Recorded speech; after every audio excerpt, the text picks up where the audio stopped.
when it comes out, it's hot and sticky and movable, and you can wrap it around a mold. They get excited, and they actually go to the beach and they're like, look, there's a rope, we can make stuff from that. This is a world-class surf break. It's right behind us there. This is rolling. We'll go home, check my eye, and then they say it takes like 1 month. Mexico, Sea of Cortez, freaking French Polynesia. Oh, that's gonna be ridiculous. With Hurricane Irma, boats tossed. Here we are at this marina. Hi, my name's Colin. I used to be a chief engineer on super yachts, but gave it all up to buy a hurricane-damaged Lagoon 450. My friends and I are fixing it up as we go, and are determined to circumnavigate the entire planet. So subscribe if you want some inspiration to live life to the fullest. 20 years from now, you will be more disappointed by the things you didn't do than by the things you did. So what are you waiting for?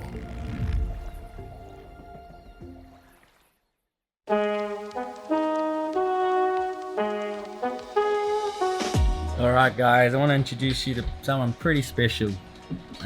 She's doing this huge initiative to help clean up all the plastics out of the ocean. We met like online.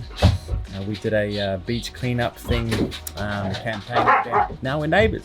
She's next door to us in the marina here. Her name's Nikka, and she has a YouTube sailing channel called White Spot Pirates. But I think her main passion is the organization that she's got called In Motion. So let's go have a chat. Hi. Hey Colin, what's up? How are you? Hey, you been a good girl? McFly and Linda try to play with her, but they're too rough. They beat her up. Linda doesn't know his own size. Right, you wanna tell us a little bit about? Sure, you want to come on board of Karl? Sure. Karl is a Rheinke Super 10. It's a German boat. Basically, you buy the plans and then either people build it themselves or they give it to a shipyard. This boat was built by a shipyard and the interior was done by the first owner. How many feet is it? 37. It's steel, huh? Aluminum. He's been through some rough stuff, had our issues, but yeah, he's pretty strong. I just went like around the western Caribbean and like Colombia and then through the canal down to Ecuador, back up, lots of hopping, and then to Costa Rica. Now it's the second time Costa Rica. So yeah, done lots of miles in sanding and repairing, and yeah, I'm moving very slow. So what have we got here? Well, this is a portable recycling machine that we organized for the In Motion recycling fleet. So this is one of two machines. So there is a shredder and an extruder, which is the machine that actually processes the plastic and makes the new product. Yeah. So the other machine is a little shredder. It's an electrical shredder, also very small and portable. This is the extruder then? This is the extruder, exactly. The flakes go in here, and then this is a metal tube that has a drill bit inside, or an extrusion drill bit. And then these are two heat bands that heat up the tube, and then the plastic that's inside the tube. And then manually you will turn this handle once it's all heated up. And then this guy here will spit out a plastic filament, and then when it comes out, it's hot and sticky and movable, and you can wrap it around a mold, any kind of mold. You can make like flower pots or lampshades, anything that you can wrap stuff around basically. We are working with number 2 and number 5, so polyethylene, high density polyethylene, which is number 2, and polypropylene, which is number 5 plastic. So if you look on the beach, for example, number 2 is everything that you see, like Clorox bottles, or like the oil bottles, you know, the motor oil bottles, but also vegetable oil. And then number 5 is often stuff like yogurt cups, single-use plastic glasses. They have different heating points, so polypropylene needs 185 more or less, and then polyethylene has a little lower melting point. So you can't mix the two? No, you need to separate. So how much plastic would it take to make that? Probably 150 grams, I'd say. Oh, it's really light. Yeah. So it's not, unfortunately, it's not a solution to move a lot of plastic. It's really more of an educational, like changing the mindset of people that plastic has a value, and providing new income sources for people that live in very structurally weak areas. And it gives them at least an opportunity to do something with the plastic. And then in the long run, first step is obviously to make the workspace self-sustainable so the people that work there can get paid. And then the second step would be to help to support, to create a general recycling infrastructure where you can then move bigger amounts of plastic away from the place where it can industrially be recycled, because the scale of the machines is not big enough to deal with like tons of plastic. If you look at how much plastic there is on the beaches, then you can figure out pretty quickly that with some of the machines you're not able to process a lot. And so how much power does this guy use? This one takes 1,200 watts. That's not too bad. No, yeah, it's like usually. And how long would it take to spit that out? With the manual one, I would say probably 10 minutes. Are you serious? So that's not much power at all. No. Yeah. That was the whole idea about it. Yeah. What we also do is we do a lot of jewelry where we use like a sandwich press to make it. So that takes about the same amount of power. Like, like a panini press, it's like 1.2 kilowatts as well. If you sell stuff to tourists, they don't have a lot of space. So this is a good thing for people. Yeah, these ones are bottle caps, for example.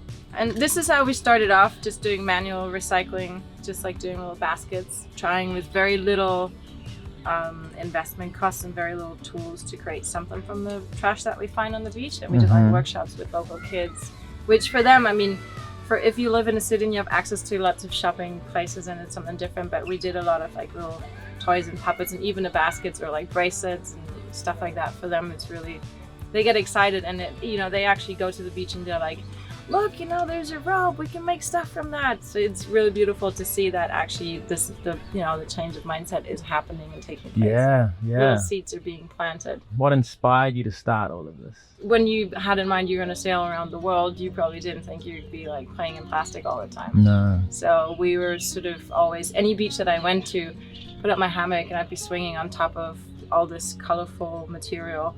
And a friend of mine, Maria, and I, we just one day were like, wow, we just can't look at this every day and not do something about it. And then we just started doing beach cleanups, collecting it and not knowing what to do with it because there's no infrastructure. Then we just burnt it because we didn't really have any other means of dealing with it. And in the end, we went into the internet and like, there must be some other solution. And we found the machines from Precious Plastic. That's the movement, that's what it's called. And built them and tried them out and showed it to some locals. And we got really positive feedback because most of them, they see that they have a problem with plastic. It's pretty obvious, but they don't necessarily go look on the internet what to do with it. And so it's really important to tell people about the potential of plastic recycling. And that's why we came up with the idea that more sailors could carry machines like this and tell communities about the potential of setting up these small-scale recycling workspaces. Are these going to be available to the public in the future? No, they are available to the public at Precious Plastic Melbourne. That's the company that we're working with.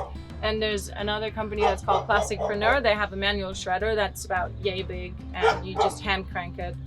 So it does the same as the electrical one. It's a bit more sporty. If you have kids on board, that's maybe a good thing to do. This is also possible to be made with this machine. You just have to have a 3D mold. Yeah, and you can brand it, and that way you can work together with companies. Like this is a natural shaving bar soap. You can make anything. You can make frisbees, surfboard fins, doorknobs, coat hangers, buttons. So where can people find out more about this project? We have a website, in-motion.org. You can find us on social media at inmotion.org. There you go, guys. I'll leave a link in the description below if you want to find out a little bit more. Those are seriously nice. Let's see how this project goes on all these other boats, and maybe we'll get involved one day. Cheers! Nice to finally meet you. You too.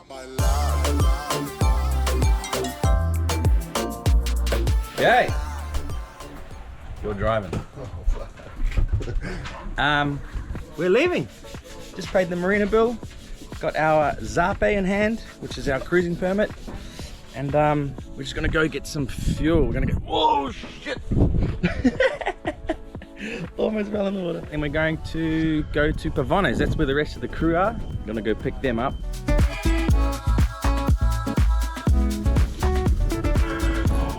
Maybe just go neutral soon, because there's so many rivers and stuff here. You get these huge logs that just make their way down out into the Gulf. Are those freshly serviced engines? Oh, just running like a dream.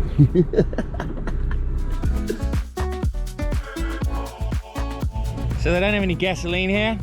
It's a bit of a problem because our dinghy uses a lot of fuel. So we might have to go to a gas station up there. Not ideal.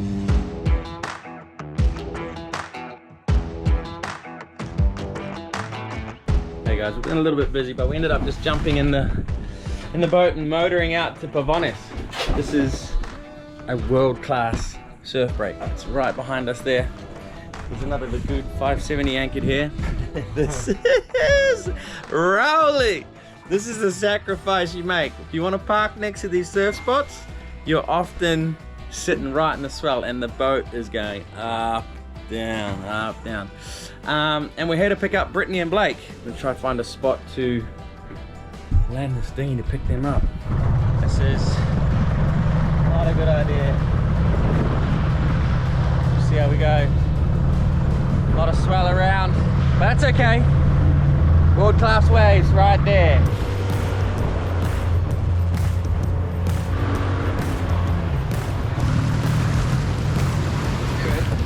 Good. Coming a little bit. Boom, cuidado. Gracias. Mis amigos. Mission impossible, bro. Nice one, brother. Let's get out of here.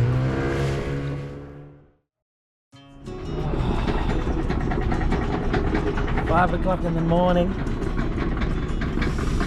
We're leaving. It's been unreal. But we gotta go.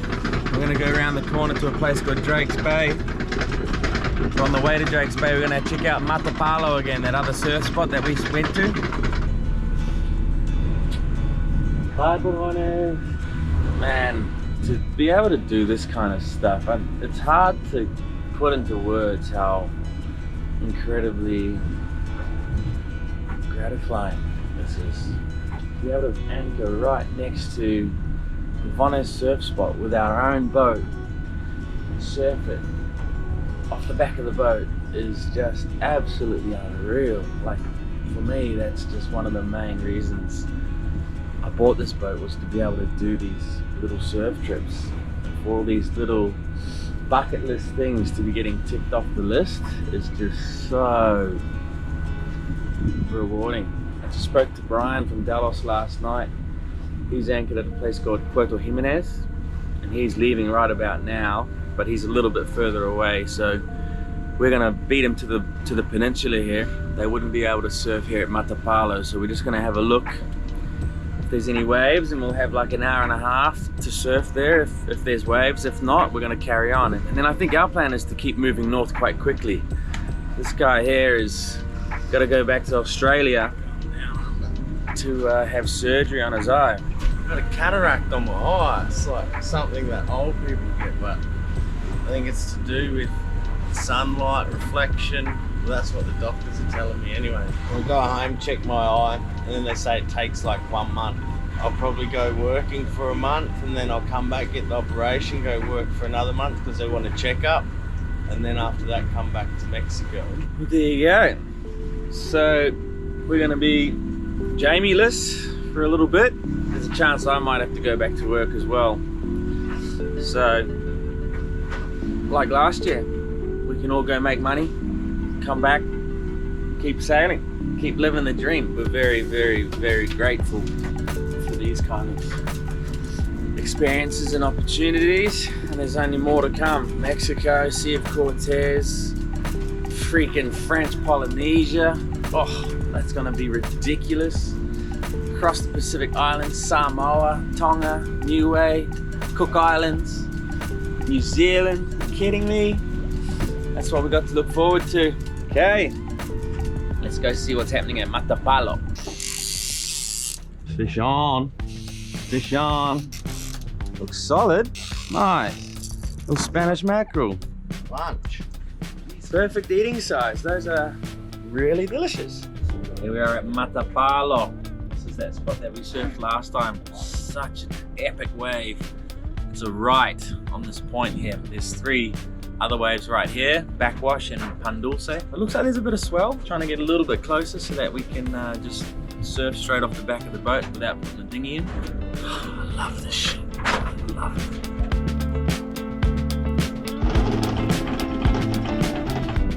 right, we're gonna leave it there. Surf breaks right there. It's always a very fine line when we're anchoring their surf. You want to get as close as possible so you don't have this huge paddle to the break, but obviously you don't want to get too close. I'm just sitting here just seeing what the swell is doing, see what the set waves do. Also, the other thing you have to consider, there's big tides here. As the tide drops, obviously the water level comes down and the waves tend to break further out. So just keeping an eye on things here. There's a swell in the water, like those waves will be chest to head high, but like I said, it's those freak sets that come through. Just hate to see one of those breaking up against the side of the boat and throwing the boat that way.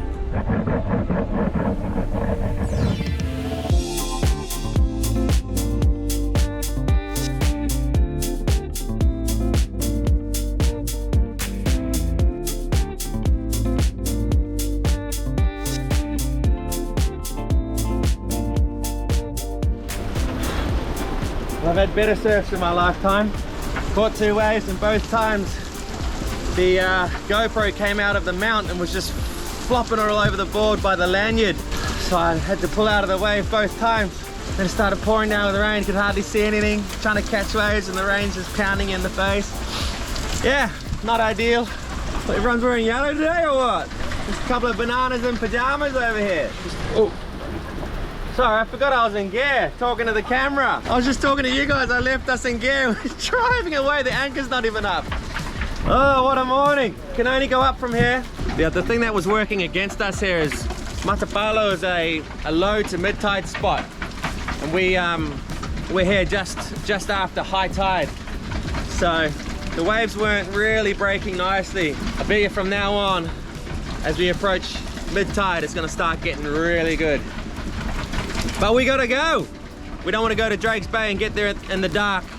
We probably still will, but we've got a chance of making it if we leave now.